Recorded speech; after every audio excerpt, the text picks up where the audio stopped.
Certo pregador, pastor, se formou na faculdade de teologia e foi pregar o seu primeiro sermão na primeira igreja que ele recebeu, no primeiro sábado de manhã. Ele estava com o coração quase na mão, de tanta adrenalina, era muita emoção, seu primeiro sermão. A igreja também estava com expectativa, como é que seria o novo pastor? Será que ele prega bem? Será que ele é legal? Será que ele é carismático? E então este novo pastor, depois de apresentada a sua família para a igreja, ele começou a pregar o sermão. Se você é um pregador, você sabe que existem algumas formas de você pregar um sermão. Você pode pregar um sermão trazendo as anotações escritas num papel. Você anota tudo no papel, traz o papel, vai olhando o papel e vai pregando. É uma forma. Outros gostam de pregar usando o PowerPoint, usando alguma apresentação. Então você vai pregando e vai mostrando as imagens, alguns textos, algumas informações na tela. É outra forma. Outros gostam de escrever na Bíblia só as palavras principais. Então eles olham assim as palavras principais e vão pregando o sermão dessa maneira. E alguns, quando pregam um sermão, gostam de estudar, decorar o sermão e ir pregar com o sermão todo decorado. Só leva a Bíblia e não leva mais nada. Tudo decorado dentro da cabeça. Não existe uma forma certa ou uma forma melhor. São apenas formas diferentes de pregar. Mas esse pastor foi pregar o seu primeiro sermão depois de formado. Ele queria fazer bonito. Ele resolveu pregar um sermão decorado. Decorou todo o sermão e foi com a Bíblia para o púlpito. Diante da igreja, ele começou o sermão com a seguinte frase: Jesus disse: eis que venho de forma súbita sobre vós. Quando ele disse essa frase, a primeira do sermão, aconteceu o inesperado. Ele ficou tão nervoso devido à sua primeira apresentação, que ele teve um branco e ele esqueceu todo o sermão que ele tinha preparado, esqueceu tudo. Ele esqueceu até o texto da Bíblia que ia ler, esqueceu a introdução, esqueceu as histórias que ia contar, esqueceu tudo. Um branco completo. Mas ele tinha sido um aluno bastante aplicado na faculdade de teologia, e ele se lembrou de algumas aulas da disciplina de homilética. Homilética é a arte de preparar e apresentar sermões, é uma disciplina que se estuda na faculdade de teologia. E ele lembrou que o professor havia ensinado que para situações como essa de branco, existem algumas técnicas que você pode tomar, que podem te ajudar a lembrar aquilo que você decorou. E a primeira técnica é a seguinte: repita bem forte aquilo que você acabou de falar. Porque quando você repete forte, o conteúdo já está na sua mente. Então, isso faz o cérebro destravar e você lembra o que esqueceu. Então, o pastor olhou para a igreja e disse de novo: eis que venho de forma súbita sobre vós. E nada, não conseguiu lembrar do sermão, não funcionou. O branco continuava, não lembrava de nada, mas ele tinha sido muito aplicado lá na faculdade, então ele lembrou da segunda dica do professor. A segunda dica era assim: se a primeira falhar, você repete de novo forte, mas agora você repete o último gesto que você fez. Que quando você faz o gesto, se só falar alto não lembrou, às vezes o gesto lembra, igual fazer um carro pegar no tranco. Eu cresci a minha vida inteira, quando eu era criança, com a minha mãe tendo um Fusca. E às vezes o Fusca parava e tinha que fazer pegar no tranco. Então você empurrava, largava na descida em segunda e ele pegava no tranco. Era assim que funcionava. O pastor saiu de trás do púlpito nervoso, ficou na beira da plataforma, olhou para a igreja e disse: eis que venho de forma súbita sobre vós. E quando ele fez esse gesto, aconteceu o pior. Ele se desequilibrou e ele caiu. Não era tão grande aqui como na igreja de Iguatemi, ele caiu em cima do primeiro banco da igreja. E tinha uma senhora de idade sentada no primeiro banco da igreja, ele estava escutando o sermão. E o pastor levantou encabulado, envergonhado e disse: irmã, por favor, me perdoe. Isso nunca poderia ter acontecido. E a irmã se levantou diante de toda a igreja e disse assim: não, pastor, quem precisa pedir perdão sou eu para o senhor. E o pastor não entendeu nada, mas ela continuou: porque por 3 vezes o senhor avisou que viria sobre mim, e eu não me preparei. Eis que venho de forma súbita sobre vós. A história é engraçada para nos fazer pensar em um assunto muito sério. Jesus está voltando. Como está o seu preparo? Como está o seu preparo?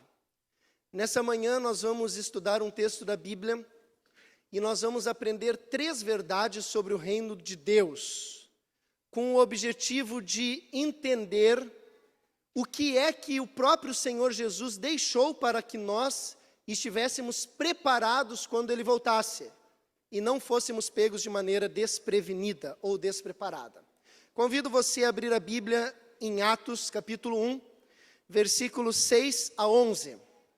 É o nosso texto dessa manhã.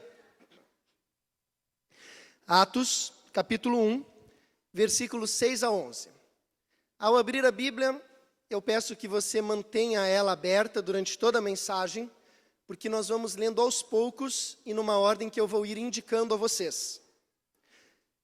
Primeira verdade sobre o reino de Deus se encontra nos versículos 9 a 11. Diz assim: ditas essas palavras, foi Jesus elevado às alturas à vista deles, e uma nuvem o encobriu dos seus olhos, e estando eles com os olhos fitos no céu, enquanto Jesus subia, eis que 2 varões vestidos de branco se puseram ao lado deles, e lhes disseram: varões galileus, por que estáis olhando para as alturas? Esse Jesus que dentre vós foi assunto ao céu, virá do modo como vistes subir. Primeira verdade sobre o reino de Deus: tenha certeza que Jesus voltará. Tenha convicção que Jesus vai voltar. Eu não tenho dúvida alguma de que as pessoas que assistiram, que presenciaram essa última atuação de Jesus na terra, a sua ascensão, que viram Jesus subindo ao céu, sumindo nas nuvens, que viram os anjos falando que Jesus ia voltar do jeito que ele havia subido, eu não tenho dúvida alguma de que essas pessoas tinham certeza, convicção de que Jesus ia voltar. Também puderam, eles viram Jesus subir, ouviram os anjos, olha, vai voltar do jeito que subiu, tinham certeza de que Jesus ia voltar. Nós vivemos em uma sociedade que faz com que alguns tipos de filosofias, alguns tipos de pensamentos entrem na nossa vida, mesmo que nós não queiramos que eles entrem. Por exemplo, uma das filosofias que é muito comum hoje é aquela filosofia que diz que as coisas, as verdades não são absolutas, mas que as verdades são relativas. É o relativismo. Esse tipo de filosofia ensina que não existe uma verdade só, ou uma verdade absoluta. Ensina que tudo é relativo, tudo depende de quem vê, de quem ouve, do contexto, depende disso ou depende daquilo. É um pouco incoerente essa filosofia, porque ao ela afirmar que não existe verdade absoluta, que tudo é relativo, essa própria afirmação se torna uma verdade absoluta, a qual ela combate. E isso é um pouco irônico, chega a dar um nó na nossa cabeça, mas a verdade é que, a despeito de tudo isso, o relativismo tem entrado na vida das pessoas. E as pessoas têm começado a olhar para alguns fatos e relativizar eles a determinados contextos. E às vezes, mesmo sem nós percebermos, ou mesmo sem nós termos uma intencionalidade nisso, pode acontecer de algumas vezes as pessoas olharem para a Bíblia, lerem as verdades absolutas da palavra de Deus e pensarem que essas verdades também são relativas. Mas eu quero dizer a você, para que em nome do Senhor Jesus você não se engane, as promessas de Deus são absolutas, elas são verdadeiras. Aquilo que Deus falou é assim e assim será, é sim, sim e é não, não. Não há espaço para relativismo. Não permita que os problemas da sua vida, não permita que as dificuldades pelas quais você passa, Não permita que o sofrimento que você vê outras pessoas ao seu lado passando, ou que você mesmo experimenta, não permita que essas coisas tirem do seu coração a convicção de que o Senhor Jesus vai voltar. Ele deixou muito claro que voltará. Na Bíblia nós temos aproximadamente 2.500 textos que explícita ou implicitamente falam que Jesus vai voltar. No Novo Testamento, se nós fôssemos fazer uma média, a cada 8 versículos, um versículo anuncia que Jesus vai voltar. Ele mesmo disse: não se turbe o vosso coração, crede em Deus, crede também em mim. Na casa de meu pai há muitas moradas, se não fosse assim, eu teria dito a vocês: eu vou preparar-vos lugar, e quando eu for vos preparar lugar, voltarei e vos receberei para mim mesmo, para que onde eu estou estejais vós também. Ele prometeu. É verdade, vai acontecer, tenha essa certeza no seu coração. No livro de Mateus 24, a Bíblia nos diz que Jesus voltará nas nuvens dos céus, cercado de anjos, tocando trombetas, com poder e grande glória. Em Tessalonicenses, o apóstolo Paulo diz que os mortos em Cristo vão ressuscitar. Aos Coríntios ele escreve que serão ressuscitados, transformados, perfeitos, e nós, os vivos, também seremos transformados. E Apocalipse 1:7, o apóstolo João em Patmos, ele vê a volta de Jesus, e então ele escreve: eis que vem com as nuvens dos céus, e todo olho o verá. O Senhor Jesus voltará. Amém? Tenha certeza que Jesus vai voltar. Convicção, não deixe apagar do seu coração. Lembre do apelo de Cristo à carta à igreja de Éfeso, que estudamos hoje na lição da escola sabatina. Não abandones o teu primeiro amor. Não permita que esse fogo que arde, que enche, que inflama o seu coração sobre a volta de Jesus, venha se esfriar. Ele voltará, ele prometeu. Primeira verdade sobre o reino de Deus: tenha certeza que Jesus vai voltar. Segunda verdade sobre o reino de Deus está no versículo 6 e 7, onde a Bíblia diz assim: então os que estavam reunidos lhe perguntaram: Senhor, será esse o tempo em que restaures o reino a Israel? Respondeu-lhes: não vos compete conhecer tempos ou épocas que o Pai reservou pela sua exclusiva autoridade. Os discípulos foram até Jesus, e mais algumas pessoas que estavam reunidas ali, tinham mais apenas que os 12 discípulos, havia um grupo relativamente grande, e eles fizeram para Jesus uma pergunta que eu tenho certeza que em algum momento você já fez, porque eu mesmo já fiz essa pergunta para Jesus muitas vezes, em minhas orações: quando é que o Senhor Jesus vai voltar?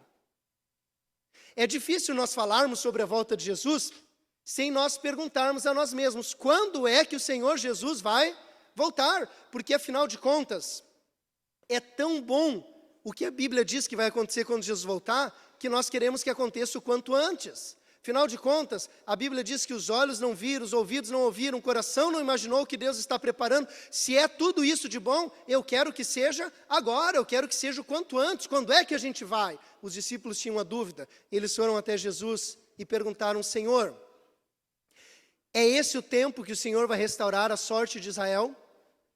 Em outras palavras: Senhor, é esse o tempo em que as tuas promessas serão cumpridas? Senhor, é esse o tempo em que o reino de glória de Deus será estabelecido? E qual foi a resposta de Jesus?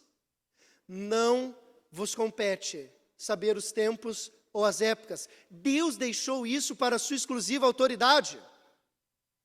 Segunda verdade sobre o reino de Deus: espere Jesus voltar no tempo certo. E o tempo certo é o tempo de Deus. Eu falei de filosofias que permeiam a nossa vida. Falei do relativismo, mas existe outra. E essa parece que cada vez ela toma mais conta da nossa vida, que é o imediatismo. Nós queremos as coisas tudo para aqui e para agora. Você já se parou pensando, ou tendo a sensação de que o tempo está passando mais rápido? Quase todo mundo fala isso.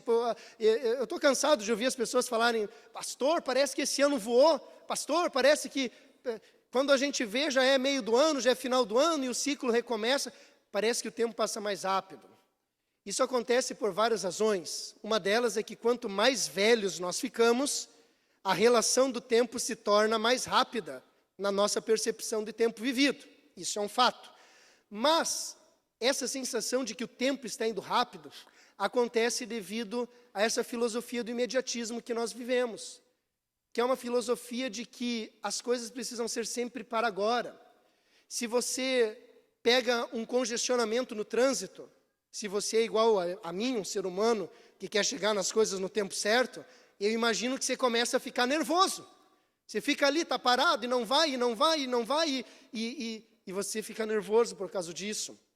Se você vai a um caixa eletrônico, e a fila está demorando, e de repente a pessoa que está na sua frente, você já escolheu milimetricamente qual caixa eletrônico você achava que ia ser mais rápido, mas de repente a pessoa que está na sua frente, ela tira um monte de conta para pagar, e ela está errando os números assim, e errando, e errando, e errando, e a outra fila está andando, você já fica nervoso.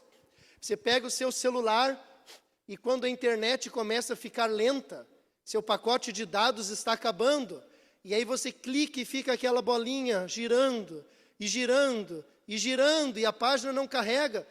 Nervosismo é o imediatismo. Parece que os nossos prazos estão sempre vencidos. Parece que estamos sempre atrasados. Parece que estamos correndo sempre atrás do prejuízo. O marketing explora muito bem isso. Você já viu como são as propagandas? Só hoje. É amanhã, corra, é amanhã.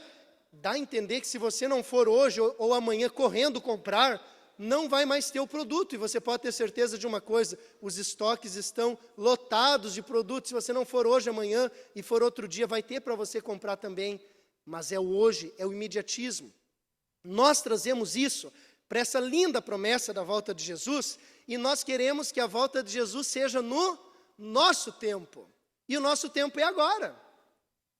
E às vezes as pessoas começam a pensar que Jesus está atrasado no cumprimento da sua promessa. Começam a pensar que Jesus está errado no cálculo de quando a promessa deve ser cumprida e que nós estamos certos. É o imediatismo. Mas Jesus lembrou os discípulos e lembra você e a mim através da revelação. O dia do estabelecimento do reino glorioso de Deus não pertence a nós seres humanos, porque nós não sabemos qual tempo é o melhor. Pertence a Deus e Ele sabe qual é o melhor. Às vezes você quer a volta de Jesus para hoje, mas se Jesus voltasse hoje, o seu filho estaria eternamente perdido. Talvez você queira a volta de Jesus para hoje, mas você não sabe os bastidores do grande conflito entre o bem e o mal, e se Jesus voltasse hoje, o seu cônjuge se perderia, ou até mesmo você se perderia, ou uma pessoa que você ama e quer muito que se salve, não teria tempo para o Evangelho. Deus sabe o tempo exato, e no tempo perfeito Ele voltará, e quando Ele voltar, nós entenderemos que é o tempo certo, ergueremos as nossas mãos e daremos honras e glórias a Deus, porque Ele voltou no tempo exato, no tempo certo. Primeira verdade sobre o reino de Deus: tenha certeza que Jesus vai voltar. Segunda verdade sobre o reino de Deus: espere Jesus voltar no tempo certo, o tempo de Deus. Terceira verdade sobre o reino de Deus, e essa tem a conexão com a história que eu contei no início: o que devemos fazer enquanto esperamos Jesus voltar? Está no versículo 8, onde diz a Bíblia assim: mas recebereis poder ao descer sobre vós o Espírito Santo, e sereis minhas testemunhas, tanto em Jerusalém, como em toda a Judeia e Samaria e até os confins da terra. Quer você não ser pego desprevenido quando Jesus voltar? Quer você estar preparado no dia da volta de Jesus? Jesus deixou a você de maneira muito clara qual deve ser a sua ocupação enquanto você espera Ele voltar. E essa é a terceira verdade sobre o reino de Deus. Enquanto você espera Jesus voltar, seja uma testemunha do Senhor Jesus. Algumas coisas chamam muito a minha atenção nessas palavras de Jesus. Primeiro, essas foram as últimas palavras de Jesus aqui nessa terra. Você percebeu isso? Jesus falou isso: vocês vão receber poder ao descer o Espírito, vocês devem ser testemunhas. Deu uma estratégia: Jerusalém, Judeia, Samaria, até os confins da terra, para o mundo todo. Jesus falou isso e Ele subiu ao céu. não falou mais nada. Foram as últimas palavras em uma despedida. Você já se despediu de alguém? Normalmente, quando a gente se despede de pessoas que nós amamos, nós nos abraçamos, nos beijamos. E se tem alguma coisa que você quer que a pessoa leve assim, latente no coração, é aquilo que você fala por último. Eu lembro a primeira vez que eu comprei um carro. Eu estava no 3º ano da faculdade de teologia, indo para o 4º. Vim aqui para Porto Alegre fazer o meu estágio. E havia sobrado um dinheirinho da comportagem e eu comprei um carro aqui em Porto Alegre. Depois fui para a comportagem e depois de terminar as férias e a comportagem, chegou o momento de ir para o NASP. Um amigo meu e eu iríamos fazer a viagem juntos. E era a primeira vez que eu ia fazer uma viagem tão longa de carro sozinho, dirigindo. Eu ia ir de Carazinho, a minha cidade, até o NASP. São 1.200 quilômetros. É uma viagem grande para ser a primeira viagem dessa natureza. Nós fomos para Carazinho, passamos o sábado ali. No domingo, bem cedinho, nós acordamos. Já tínhamos colocado as malas no carro para a coisa ser rápida no domingo. Minha mãe preparou o café da manhã, nós tomamos café da manhã. Fizemos um breve culto, fizemos oração, nos despedimos e chegou a hora de entrar no carro e começar a viagem. Isso devia ser umas 4 horas da manhã. A ideia era sair bem cedo para aproveitar o dia e queríamos em um dia fazer toda a viagem. Estava tudo programado, tudo certo.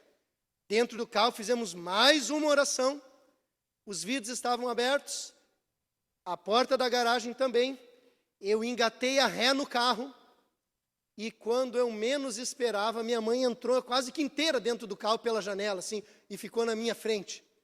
E então ela disse as últimas palavras naquela despedida. Ela disse assim: filho, cuidado ao dirigir esse carro até o colégio. Não corra muito. Não ultrapasse feito louco. Por que será que ela falou isso? Coisa de mãe, não sei se elas conhecem os filhos ou não, mas enfim. Não ultrapasse feito louco, não corra. Troca com o teu colega para ele dirigir. Se vocês cansarem muito, parem e durmam num hotel. Não tinha dinheiro para pagar hotel, não tinha dinheiro para nada. Mas pare e durma no hotel. É melhor ficar devendo um hotel e depois a gente dá o jeito do que dormir e morrer. Ela deu alguns conselhos. Sabe o que ela estava dizendo em resumo? Filho, é a sua primeira viagem. Tome cuidado enquanto você está dirigindo esse carro. Nós falamos de muitas coisas nesse fim de semana, mas as últimas palavras eram as palavras que ela queria que ficassem aqui, ó, matutando na minha cabeça durante toda a viagem. Não corra demais, tome cuidado, dirija com cuidado, cuidado com esse carro, isso daqui é perigoso. Por isso foram as últimas palavras. Jesus, ao se despedir das pessoas e dessa terra, as últimas palavras que ele disse foram as seguintes: vocês devem ser minhas testemunhas. Sabe por quê? Porque ele queria que enquanto nós estivéssemos vivendo nessa terra, caminhando até a volta de Jesus, nessa perigosa viagem, nós tivéssemos na nossa cabeça, no nosso coração, a lembrança constante de que nós devemos ser suas testemunhas. Ele podia ter falado sobre tantas coisas nas últimas palavras, você não acha? Ele podia, por exemplo, ter dito assim: gente, eu vou subir e lembrem de uma coisa, o dia do Senhor é o sábado, guardem o sábado. Fui, e subir. Ou ele podia ter dito: gente, lembrem-se de que vocês devem devolver o dízimo, é a nossa sociedade, sejam fiéis no dízimo, tchau, e subir. Ele podia ter dito: gente, lembrem que vocês precisam cuidar da saúde, olha Levítico 11, hein? Tem uns bichos que vocês não podem comer. Lembram disso? Sejam felizes. Nos encontramos no céu. Tchau. Ele podia ter falado, ele podia ter ressaltado várias verdades bíblicas. Eu não estou dizendo com isso que essas verdades não são importantes ou não precisam ser seguidas por nós. O sábado é importantíssimo, o dízimo igualmente, cuidado da saúde, sem dúvidas nenhuma, faz parte do nosso estilo de vida como seguidores de Jesus, mas o ponto é que o que ele quis ressaltar na sua despedida não foi isso. Foi o que nós devíamos fazer para nos ocupar enquanto esperamos Jesus voltar. E ele disse: vocês devem ser testemunhas. Se você pensar em uma testemunha no aspecto legal da palavra, existem duas coisas que precisam acontecer para uma pessoa ser testemunha. Ela precisa ver um fato e depois ela precisa relatar esse fato que ela viu. Se ela só ver o fato, mas ficar de boca fechadinha, ela não é uma testemunha. E se ela tiver disposição para falar, mas ela não tiver visto o fato, também não serve para ser testemunha. Uma testemunha do Senhor Jesus é uma pessoa que vê ao Senhor Jesus todos os dias, através da oração, através da Bíblia. Não é à toa que na escola sabatina, ao fazer a chamada, o professor sempre pergunta: quem estudou a Bíblia, a lição todos os dias, quem teve comunhão com Deus todos os dias? A comunhão é ver Jesus, mas depois de ver Jesus, nós precisamos falar de Jesus, ser suas testemunhas, para todas as pessoas que Jesus coloca ao nosso lado. Quando as pessoas olham para nós e perguntam assim: o que você é? Normalmente nós falamos a nossa profissão, não é assim? O que você é? Eu sou pastor. O que você é? Eu sou médico. O que você é? Eu sou padeiro. O que você é? Sou advogado. O que você é? Eu sou professora. Normalmente falamos a profissão. Mas a resposta certa de um cristão, ao ser perguntado o que você é, deveria ser: eu sou uma testemunha do Senhor Jesus Cristo. Eu sou advogado para ganhar vida, padeiro para ganhar vida, professora para ganhar vida, para sustentar minha família, mas a parte principal é que eu estou nesse mundo para testemunhar do Senhor Jesus. Assim deveria ser a nossa visão da vida, a nossa cosmovisão, o porquê nós estamos aqui. E é interessante que a obra de testemunhar e de pregar o Evangelho é uma obra que os anjos gostariam de ter e de fazer. E eu digo para vocês, se Deus desse na mão dos anjos, ao invés de dar na nossa mão, seria muito mais bem executada, muito mais bem feita, muito mais rápido seria a execução da pregação do Evangelho em todo o mundo.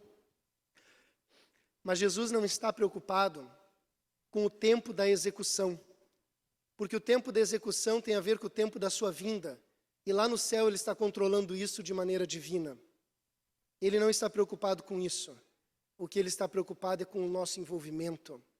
Quando somos testemunhas do Senhor Jesus, nós nos aproximamos mais do Senhor Jesus, e assim fica assegurada a nossa preparação para a sua volta.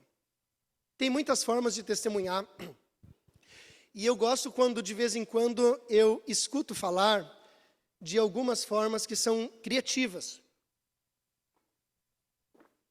para testemunhar do Senhor Jesus. Por exemplo, uma igreja em Curitiba teve uma ideia impressionante. Algumas irmãs eram boas de cozinha. Quem são as pessoas que cozinham bem aqui na igreja de Guatemi? Pode ser mulher ou homem, levanta a mão, deixa eu ver. Quem cozinha bem? Vocês estão com vergonha de levantar a mão, eu não vou escolher o almoço, fica tranquilo, hein? Naquela igreja tinha algumas pessoas que cozinhavam muito bem e eram especialistas em fazer comida vegetariana gostosa. Você sabe que tem um abismo gigante entre comida vegetariana e comida vegetariana gostosa, né? Pois bem, elas sabiam fazer comida vegetariana gostosa. A igreja sabia que elas eram boas nisso. Aí elas assistiram um programa na TV, num canal de assinatura, Discovery Home and Health. E elas viram um reality show, um desses programas, onde o chefe de cozinha ia na casa das pessoas ensinar as pessoas a fazer comida. E o programa é gravado cada dia numa casa diferente. E elas falaram assim: isso aqui dá para nós fazer aqui em Curitiba, na nossa igreja. E elas inventaram um reality show adventista. Como que foi? A igreja colocou o dinheiro. Onde está o dinheiro está o coração. Ela colocou o dinheiro na missão. As irmãs se dispuseram a ir na casa de outras irmãs, ensinar a fazer comida vegetariana gostosa. Era o que elas sabiam fazer. Era a habilidade, o talento, o dom delas. E o programa era mais ou menos assim: nós vamos na casa de vocês, nós levamos todos os ingredientes, tudo grátis, a igreja que pagava, nós ensinamos vocês a fazer, e o prato ainda fica para a sua família comer. É bom demais para ser verdade, não é? Quem quer participar? Várias pessoas se candidataram. Elas organizaram uma escala, fizeram um itinerário e começaram a ir. Só que existia uma condição, só uma condição. Vocês precisam convidar mulheres que não são adventistas para participarem juntos. Pode ser amiga, pode ser vizinha, pode ser parente, qualquer um, mas tem que ter pelo menos uma pessoa não adventista, combinado? Aliás, se nós chegarmos na casa e não tiver um não adventista, nós voltamos e não fazemos nada. Combinado? Começaram aí. Elas iam para as casas e elas faziam exatamente o que elas tinham prometido que iam fazer. Elas ensinavam a fazer comida vegetariana gostosa. Elas não davam um estudo bíblico, elas não faziam um sermão, nada disso. Elas faziam uma oração e começavam a ensinar a fazer comida vegetariana. Agora, você sabe como é que é um monte de mulher reunida em uma cozinha só? Já viu isso? Sabe como é que é isso? É um silêncio sepulcral, né?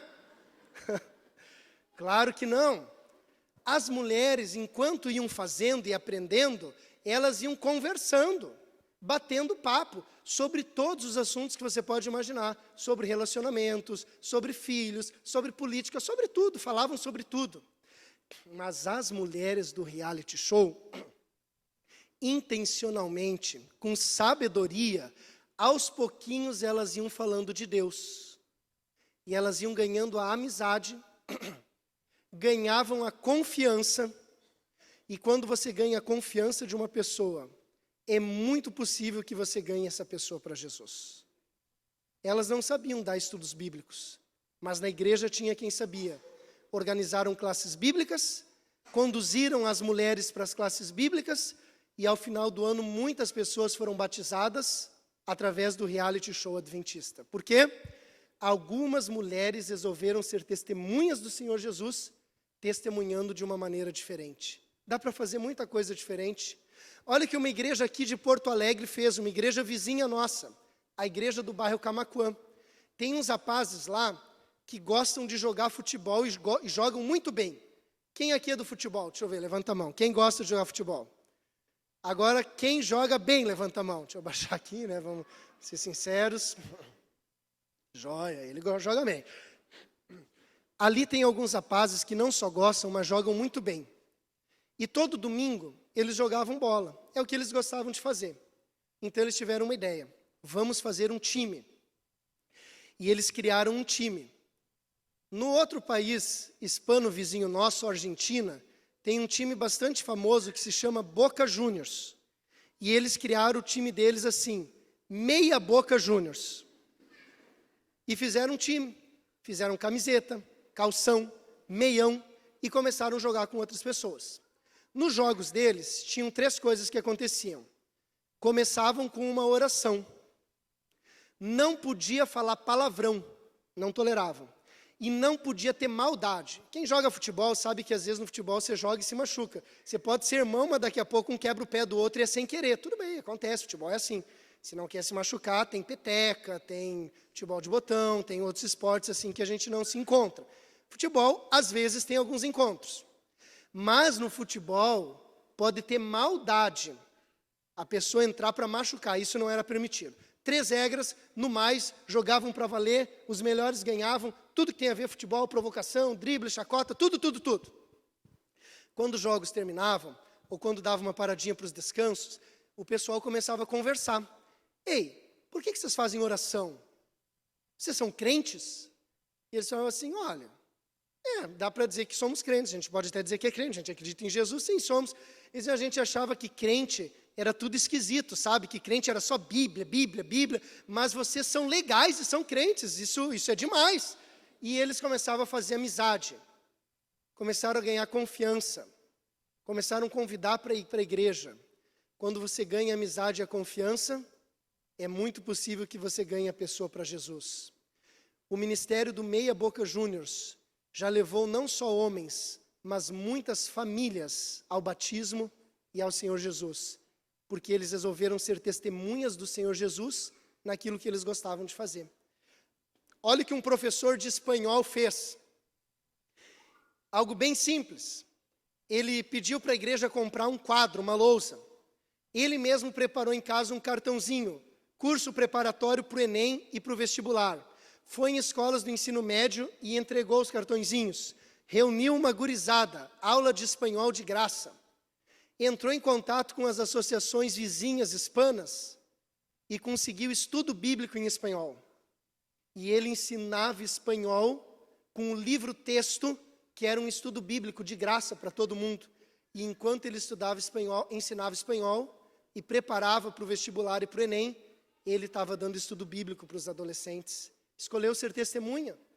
Última história, que o tempo está avançando, teria muitas histórias, mas a última para vocês. Igreja Central de Pelotas. Alguns anos atrás, uma jovem entra na igreja, era dia de batismo. Ela procura o pastor e diz: pastor, eu quero me batizar. Se tem uma notícia que deixa pastor faceiro, é isso, não é mesmo, pastor? A gente recebe a notícia, pastor Marcelo aqui também, né, pastor? Recebe a notícia que alguém quer se batizar, notícia boa, notícia agradável. Ele falou: que bom, que legal. E você veio aqui na igreja a convite de quem? O pastor não conhecia a jovem. Ela falou: foi fulano de tal, citou o nome. O pastor pensou: fulano, quem será que é? Fala um pouquinho mais sobre ele, não estou me lembrando. E ela falou: ele é assim, assim, assim. Nossa, mas não consigo me lembrar. De onde que ele é? Aí ela disse: esse rapaz mora em tal cidade. Era uma cidadezinha bem pequenininha do lado de Pelotas. Ele mora em tal cidade. E ele me deu estudo bíblico. Mas como é que ele te deu estudo bíblico? Aí a moça falou assim: ele me deu estudo bíblico pelo Facebook. Aí o pastor falou assim: tá, não, entendi. Não, tudo bem. Assim, é que para se batizar tem que fazer um estudo bíblico, mas não é assim, estudinho de Facebook, é um estudo bíblico mesmo. Então, eu vou te visitar. Pegou o endereço, a jovem falou: tudo bem. O pastor foi visitar, a jovem disse: eu quero me batizar. E o pastor falou: antes de se batizar, tem que fazer um estudo bíblico. E a jovem falou: eu já fiz. Mas como é que você fez? Fiz pelo Facebook. O pastor: não. Eu não estou falando disso, não é estudinho de Facebook, essas coisinhas de Facebook, não. Tem que fazer um estudo bíblico, estudar mesmo a Bíblia. E ela falou: mas eu fiz, pastor. Mas como é que foi? Pelo Facebook. Não, jovem, Facebook é coisinha de foto, de olhar. Não é assim. E a menina olhou para o pastor e falou: pastor, o senhor pode fazer uma prova comigo. E aquele era um pastor alemão, não um cachorro, né? Ele era um pastor de descendência alemã. E você sabe que o alemão é um pouquinho teimoso, né? E ele falou assim: uma prova? O pastor é meu amigo e ele me disse: eu apertei a guria. E ela sabia tudo. E no próximo batismo foi batizada. Porque um piazinho, um jovenzinho, numa cidade do tamanho do nada, entrou na internet, gostava de ficar navegando pelo Facebook.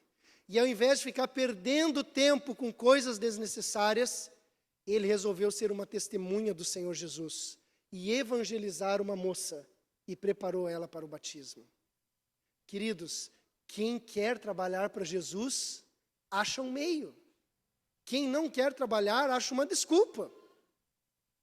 E quem é bom de desculpas, queridos, não é bom de mais nada. Jesus disse assim: vocês vão receber poder. A boa notícia é que vocês não precisam ser testemunhas pelas suas próprias qualidades, pelas suas próprias atribuições, pelos seus próprios talentos, porque talvez se olhe para você e fale: eu não tenho talento, eu não sou bom para essas coisas, eu não consigo. Mas Jesus diz assim: eu não quero os talentosos, eu quero os disponíveis. E sobre esses eu vou derramar o meu espírito. E de uma maneira ou outra, seja através da arte de cozinhar, seja através do gosto por jogar bola, seja através da arte de ensinar uma língua, seja através de uma rede social, ou de qualquer outra forma, o Senhor Jesus pode usar os filhos disponíveis através do seu Espírito para serem uma testemunha. Eu comecei dizendo para vocês que nós vamos ter 2 grandes movimentos evangelísticos nesse ano. Semana Santa em abril e um evangelismo preparatório em fevereiro. Você não gostaria de fazer parte ativa disso? Parte ativa desse movimento? Você já deve ter passado por vários evangelismos, mas talvez muitos deles você passou apenas assistindo, apenas vindo, Ou talvez nem sequer você participando, mas você não quer fazer diferente esse ano, não quer fazer diferente dessa vez. Olha para os sinais da volta de Jesus, está muito perto de Jesus voltar. É hora de nós realmente nos desprendermos de algumas coisas desse mundo e fazermos da nossa vida algo diferente. Uma vida de testemunho, uma vida de pregação, uma vida onde o Espírito pode descer sobre nós e nos usar para ganhar almas para Jesus. Eu quero terminar fazendo um apelo. Quantos nesta manhã gostariam de se colocar em pé e dizer assim: Senhor Jesus, eu quero ser uma testemunha do Senhor nesse mundo. Enquanto eu espero a grande promessa se cumprir, enquanto eu espero o reino de glória ser estabelecido na terra, enquanto eu espero o céu se rasgar e Jesus vir para acabar com o pecado, com a dor, com o sofrimento, enquanto eu espero, eu quero testemunhar.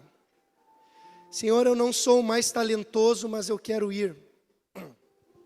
Senhor, eu não sou o mais capaz, mas eu quero ir. Senhor, se olho para mim, eu não sei nem como ir, mas de uma coisa eu sei, eu quero ir. Eu quero testemunhar. Derrama o Espírito sobre mim. Queridos, eu tenho certeza que o Espírito Santo está mais do que disponível para usar todos aqueles que se disponibilizam a trabalharem por Deus. É Ele que falou que queria agir assim. Uma vez Isaías disse: eis-me aqui, envia-me a mim.